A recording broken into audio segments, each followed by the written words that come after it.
Ada seorang laki-laki, kata Nabi, kalau nanti dia datang kemari minta doa sama dia karena doanya makbul.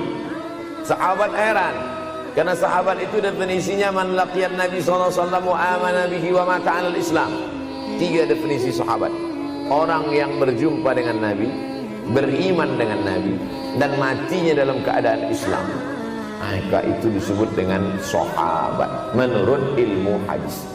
Makanya ketika saya menjelaskan itu ke mahasiswa, Aisyah yang merupakan sahabat Nabi, komplain mahasiswa, mohon maaf Ustaz keliru, Aisyah itu bukan sahabat tapi istrinya. Kita bicara ilmu hadis. Makna sahabat, man laqiyan Nabi, berjumpa dengan Nabi, wa amana bihi, beriman dengan Nabi, wa mata 'alal Islam, mati dalam keadaan Islam.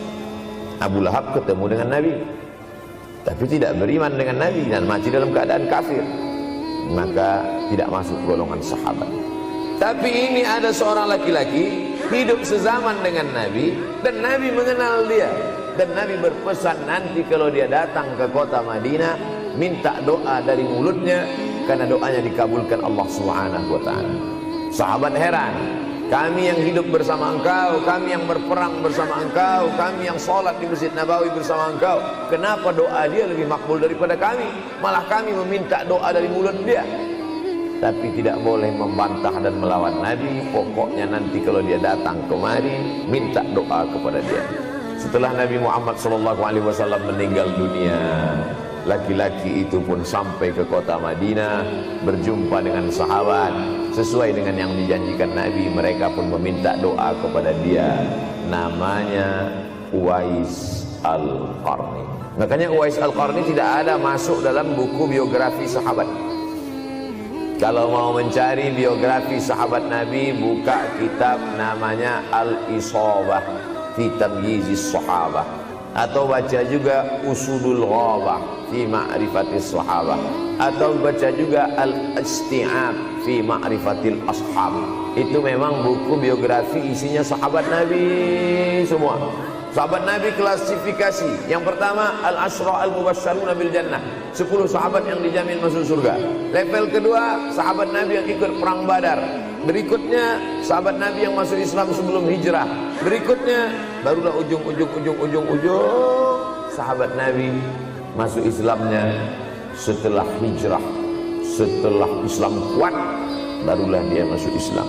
Tapi nama Uwais Al-Qarni tidak ada di dalam, karena dia tidak cukup syarat untuk menjadi sahabat, karena dia tidak pernah berjumpa langsung dengan Nabi Muhammad sallallahu alaihi wasallam.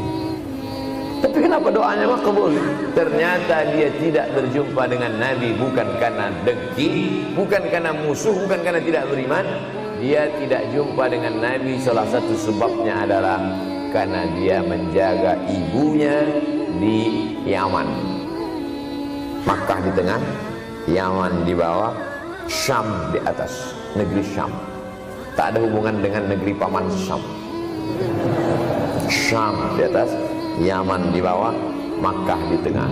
Ila fi Quraisy, perjalanan orang Quraisy. Ila fihim rihlatash shita'i was-shaif, perjalanan syita musim dingin, shaif musim panas. Musim dingin mereka ke Yaman, musim panas mereka pergi ke negeri Syam. Kenapa dingin ke Yaman? Karena Yaman ini kalau musim dingin tidak terlampau dingin, salju tidak turun. Kalau pergi ke negeri Syam, salju turun. Palestina, Yordania, Suriah, Lebanon. Suriah, Lebanon ada salju. Maka musim panas Nabi pergi ke negeri Syam, karena kalau musim panas di Yaman panas sekali. Sedangkan ke negeri Syam panasnya tidak seberapa. Perjalanan orang Arab Quraisy ini diceritakan Allah, di negeri Yaman itulah tempat kampung Uwais Al-Qarni. Tidak sempat dia berjumpa dengan Nabi, tapi doanya lebih makbul daripada orang-orang yang berada bersama Nabi, karena keutamaan berbakti kepada ibu. Kalau sama ayah boleh ngelawan Pak Ustaz? Enggak juga. Jangan ini nanti dijadikan dalil. Kamu kenapa lawan bapakmu? Ada seorang laki-laki. Ini kadang jamaah pandai motong-motong ceramah saya, hanya untuk mencari pembenaran. Sedangkan kita ngaji ini mau mencari kebenaran. 1000 dalil bagi orang untuk mencari kebenaran, tapi ada 1001 hujjah untuk orang yang suka mencari pembenaran. Nah, jadi kalau saya bicara tentang ibu, sesungguhnya ayah sudah masuk. Karena tanpa ayah kita juga bukan apa-apa dan bukan siapa-siapa. Walaupun jatah ayah sepertiga, sedangkan ibu lebih daripada itu. Man ahaqqun nas bi husni suhbati. Siapa orang yang paling layak mendapatkan baktiku ya Rasulullah? Ummuka. Summa man, siapa lagi? Ummuka. Summa man, siapa lagi? Ummuka. Summa man, abuka. Itu yang menyusun itu Nabi SAW, bukan saya. Itu makanya ibumu, ibumu, ibumu, bapakmu. Kenapa Nabi 3 kali? Kenapa Nabi menyebut laki-laki 1 kali, perempuan 3 kali? Karena ibu mengandung, ibu melahirkan, ibu menyusukan. Siapa yang mau dapat 3 kali? Coba yang 3 ini. Mengandung, melahirkan, menyusukan. 3 ini belum bisa dilakukan oleh laki-laki dimanapun. Adapun merubah wajah sudah bisa. Makanya ada lady boy, wajah lady, betis boy. Tapi untuk mengandung tidak bisa. Ana Rahman, aku ini Rahman, kata Allah. Syaqaqtur rahim wa ja'altu lahu isman min ismi. Aku ciptakan satu makhluk di dalam perut perempuan, maaf, namanya rahim, dari namaku.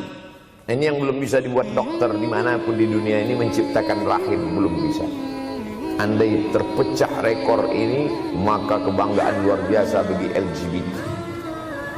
Tidak bisa, sampai hari kiamat tidak akan bisa janji Allah.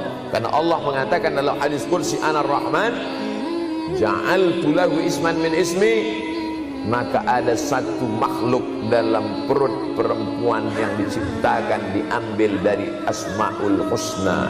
Sehebat-hebatnya laki-laki, dari ujung rambut sampai ujung kaki tidak ada di tubuhnya ini yang diambil dari Asmaul Husna, tak ada. Bahwa namanya dari Asmaul Husna ada, Abdus Somad. Tapi ada makhluk di badannya diambil dari Asmaul Husna, itu hanya ada pada perempuan. Oleh sebab itu perempuan luar biasa. Makanya kampus Universitas Ahmad Dahlan memuliakan perempuan. Mana perempuan? Di atas letaknya. Makanya saya tidak terlalu berani mendongak ke atas. Begitu hebatnya perempuan. Perempuan adalah ibumu, perempuan adalah istrimu, perempuan adalah anakmu, perempuan adalah adikmu. Maka saat engkau memuliakan perempuan, engkau sedang memuliakan 4 aspek dari kehidupan. Ketika Nabi Muhammad SAW diutus Allah ke atas muka bumi ini, salah satunya adalah mengajarkan manusia bagaimana menempatkan pada posisinya. Posisi dia adalah tempat kita menumpang. Ketika ada seorang laki-laki yang sudah sukses diwawancarai, siapa orang yang paling berjasa dalam hidup Anda? Dulu waktu saya merantau ke Yogyakarta, belum ada apa-apa, saya sempat numpang di rumah dia selama 4 bulan, kata seorang artis dalam sebuah wawancara. Begitu bangganya dia berkata, itulah orang paling berjasa kepada saya karena saya sempat numpang di rumahnya 4 bulan. Tapi ada yang dia lupa, bukan rumahnya yang kau tumpang, bukan ruang tamunya yang kau diami, sempat numpang di perutnya 9 bulan 10 hari. Tak pernah kau sebut. Angkat tangan yang tidak menumpang di rahim, langsung dari planet Mars langsung kemari. Enggak ada. Mr. Bean yang kita semua sehebat apapun pernah menumpang di perutnya. Oleh sebab itu makanya dosa yang paling mengerikan adalah kalau ada orang jual sabu-sabu, peminum khamar, di dunianya bahagia, happy, senang. Itu Ustaz, pengedar narkoba, hidupnya aman, adem, ayam, tentram. Di akhirat azabnya baru diberikan Allah SWT. Ada orang yang pelakor senior, Tapi hidupnya di dunia senang-senang saja, di akhirat nanti azabnya ditunda. Namanya istidraj. Istidraj diambil dari kata daraja, tertunda. Azab yang tertunda. Sudah jadi judul sinetron. Azab yang tertunda. Tapi ada satu perbuatan dosa yang pasti di dunia dirasakan. Apa itu? Durhaka pada orang tua. Orang yang durhaka pada orang tua, di dunia dia tetap dapat, di akhirat dapat sekali lagi. Itu janji Rasulullah SAW.